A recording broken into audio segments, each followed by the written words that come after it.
today we're exploring the Nature Pathway.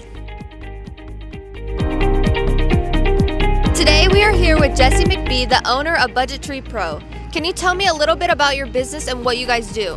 Yeah, we are a tree service company. Basically, we service any and all tree needs, whether it's removals like we're doing in the background here, trimming, really any tree care needs. It honestly just depends on the situation, whether the tree is kind of in between a house or over a house, or if the tree's dying, we'll take care of it for you.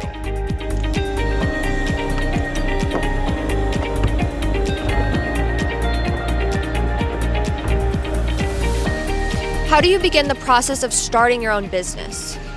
Funny enough, there's a lot of different ways to start your own business. This one started because my dad thought he was cool enough to climb a ladder and trim a tree on his own and ended up falling off and breaking his hip. So I started my own tree company, bought bucket trucks, and here we are now. But businesses start a lot of different ways. Most times it's out of necessity or love for what you're doing. It's basically just buying a permit, getting your LLC or whatever it may be, and just going after it and staying after it. It's not easy. A lot of times it's really hard, but if you stay determined and love what you're doing, then it's easy. What is it like to run your own business? That is a very good question. There's good days and bad days, like most things. It's a lot of responsibility, a lot of weight on your shoulders, but you feel a lot of satisfaction at the end of the day when you know that you're employing people that enjoy working for you. You get a great group of guys and gals that work for you, and you treat them well, and they'll do everything that you ask for them. So it's a lot of fun. It's a lot of headache and stress, but if you love what you're doing, it's just a job.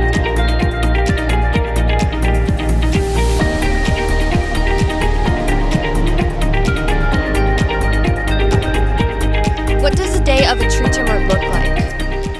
It changes throughout the year, but most times they're going to show up to the office right at daybreak, usually 7 a.m., get all their gear loaded up, make sure everything's working properly, all their chains are sharpened, the bucket truck has fuel, and then they will head out to whatever job that they're going to.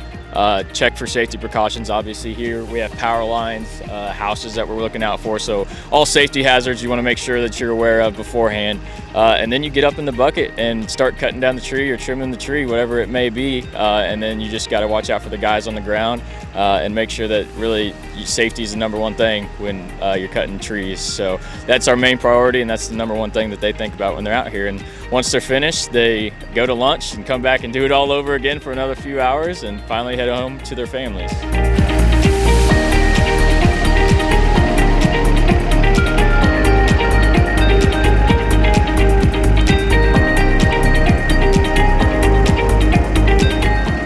What are the different types of tree removal? Yeah, there's all sorts of different types, whether it's a full removal, which I think is what we're going to do on this tree here, just because it's a hazard to both houses and the power lines. So we're taking it all the way to the ground, and we're actually going to end up grinding the stump out. So basically there'll be nothing left of this tree after we're done with it. You can just trim a tree, whether it's for the power line, you can do a side trim, or pruning it. Trees actually need yearly prunings to keep them healthy and basically put all the nutrients to the right spot. So there's all sorts of different ways you can trim a tree. It really depends on what the customer is asking for and what they're looking for out of the tree. What do you do with the wood after the removal process? It depends on the size of the wood. So if you guys can picture your ruler, which is 12 inches, it's about that big. Anything that big or smaller, we can put into our chipper and chip up, and it turns into mulch, the stuff that goes underneath the trees in a circle that you guys probably see out in your front yards. The bigger stuff, we usually just cut up for firewood. So if you ever need firewood, please come to me. We have way more than enough.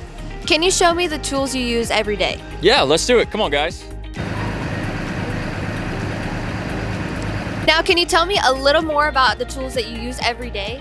Yeah, absolutely. They're all right behind us. Obviously, we have a wide variety of tools that we use every single day. We'll start off with our little chainsaw here.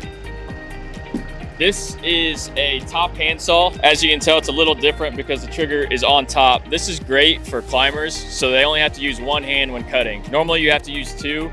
It makes it a lot harder when you're trying to climb to have two hands on a chainsaw, so they can use one hand for the chainsaw and one hand to hold on, or to hold on to the branch, or do whatever they need to do for safety purposes. Obviously, this is a 16-inch bar. We use files to sharpen these blades, so it cuts way easier. It's a lot safer. Like your mom and dad probably always told you, it's way safer to have a sharp blade than a dull blade. Same goes for a chainsaw. It's way easier when it's cutting through the tree easy than when it's cutting through hard. So this is the main chainsaw that climbers use, that bucket operators use. Obviously, it doesn't cut very big trees. These chainsaws behind us here cut the big trees. Anything bigger than probably 2 feet, that's what this chainsaw comes in handy for. This is one you got to be very careful with because it's super strong and super powerful. So once you start cutting, it's going to vibrate. You want to make sure that you're wearing chaps just in case if it kicks back and gets into your leg. It's a lot safer. It'll stop the chain and won't get into your legs or cut up, anything like that. We also like to wear our PPE, our helmet, just in case anything falls overhead. As much as you want to be careful as a climber and make sure everybody's paying attention, sometimes branches break that you don't know are going to break and they fall, so you always want to wear PPE. Glasses, gloves, those chaps, and a helmet is the main priority for tree workers. This is what we call a climber's rope. So a climber will go up a tree and use this zigzag to climb himself and hoist himself up. So he'll actually climb up a tree just like you guys probably do as kids, except we're doing it a lot safer, and start cutting it down from the top to the bottom. Most time trees are in between houses or over power lines, so we have to take it piece by piece and go really slow to be safe. And finally, to end it all, we have our blower. I'm sure you guys have seen these out and about from mowing crews. We just use it to clean up the debris. Obviously, tree work is very, very messy, and we want to make sure we leave it better than how we found it. So we clean up the streets, we clean up the yard, make sure everything's in pristine condition. And this is honestly just probably a few of the items we use for tree work. We use rakes, shovels. We have a little bobcat that we use to pick up big stuff that we're just not strong enough to pick up. So there's all sorts of different tools. The hardest part is keeping it all running. As a tree guy, you know that's the hardest thing. So obviously within the industry, you have to use a lot of tools, and tree work is no different. So if you guys ever want to come out here and see what it's all about, feel free to give me a call.